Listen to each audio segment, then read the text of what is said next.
When you go through the effort of setting up a 12-foot prop, you have to repurpose it, and that's what we're doing today with this DIY Abominable Snowman. You ready to build a snowman? Well, we're about to. I ordered 5 yards of this fabric right here, and we're about to transform my Inferno Pumpkin skeleton that I've left up since Halloween into the Abominable. I don't know if I'm saying that right. Abominable. And an enemy. That's what it's giving me vibes of. Abominable snowman. Abominable snowman. You got that? It is a tongue twister. Am I the only one who has a hard time with that? But we have this fabric. And I know you're probably thinking, Billy, why are you going to put this outside? Isn't this going to turn moldy? And to that I say, it might. But I ordered 2 cans of spray guard, that's similar to the stuff that you put on your tents, basically, when you're camping, just to help keep the moisture out. I'm going to douse this, and we're going to see. But either way, I'm going to make all of this costume that goes over this Inferno Pumpkin itself be completely removable. So my hope is, if it gets a little funky throughout the season, I'm just going to take it off. I'm going to do Velcro on the back of it. So this way I can wash it and bleach it. And hopefully the bleach, though, doesn't turn this yellow. So we'll see.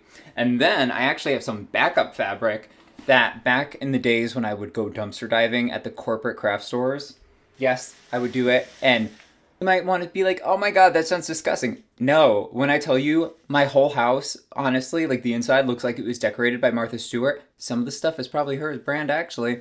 And it was brand new, found in a dumpster. Because at the end of the season, consumerism, they just throw away stuff, even if it's brand new in the box still.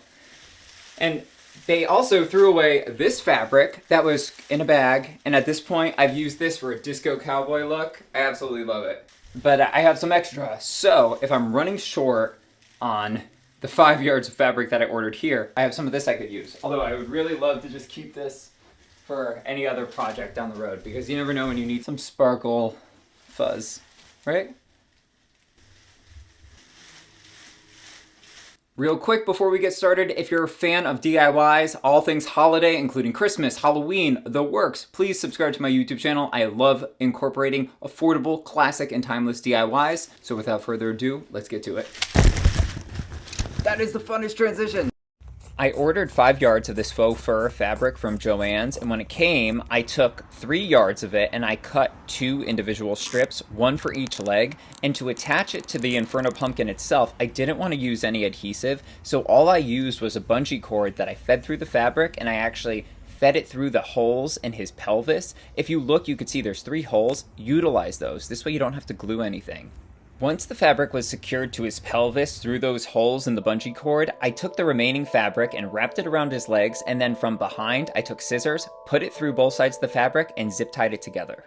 It's hard to find the hole once you put it in, so what I do is I use the scissors and I slide it in, and then before taking the scissors out, I feed the zip tie right through against the blade.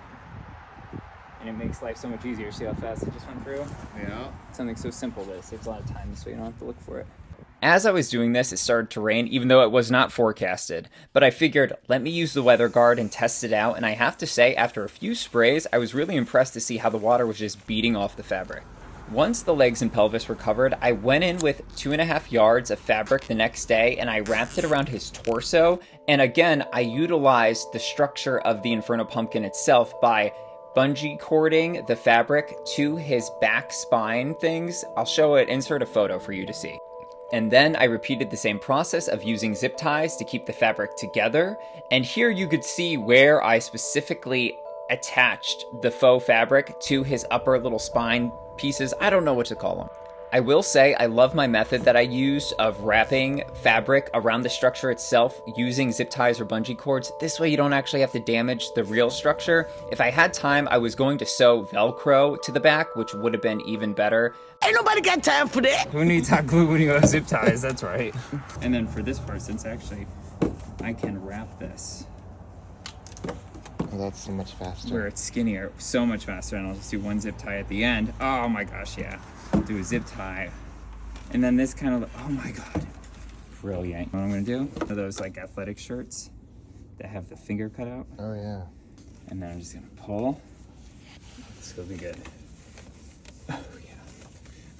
It's like very Dracula. Like I feel like they probably wear that kind of stuff too. And then look at that. That covers it perfectly. You don't have to worry about each individual finger. Nope.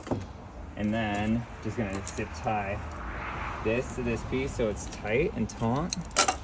And not using yellow because yellow lights up under the blue light like a neon glow stick, and you'll see the imperfections. So really, if I did this with white zip ties, like normal ones, it would have been even easier. But I like that the fur is so fluffy, it's super forgiving. We started to make some stuff for the big skeletons. There's nothing this cool, first of all. That's like a full body thing. They just give like a wig, you know, stupid stuff. Okay. Okay, babe. Marisol's hands are cold. Okay, that's it. You have gloves on, Marisol. Gloves don't do On God. All right, let's go. We're putting this baby on. This whole time I was debating what should I do for the pumpkin's head, and I figured let me just make a Santa hat really quick. I used a piece of a shower curtain that I found from Bed Bath & Beyond's dumpster, actually, and just cut a triangle, zip tied that baby together because I did not have time for sewing, and then for the pom-pom, used a piece of aluminum foil and then some of that extra fabric, wrapped it around, zip tied it together, and I have to admit, it looks great. All in, I spent around $38 on the 5 yards of fabric using a coupon from Joann's, and then I didn't buy anything else. And I have to say, this is a fun way to really extend the life of your props that you have. If you're like me and you set up a 12-foot figure, you want to be able to repurpose it, and it's a lot of work to take that baby up and down. So this is a fun way to keep him up. And if you're still here watching, first off, thank you very much for taking the time. And second, I hope you and your family have a wonderful holiday season. This is my Merry Christmas from my home to yours. All right, until the next one, bye.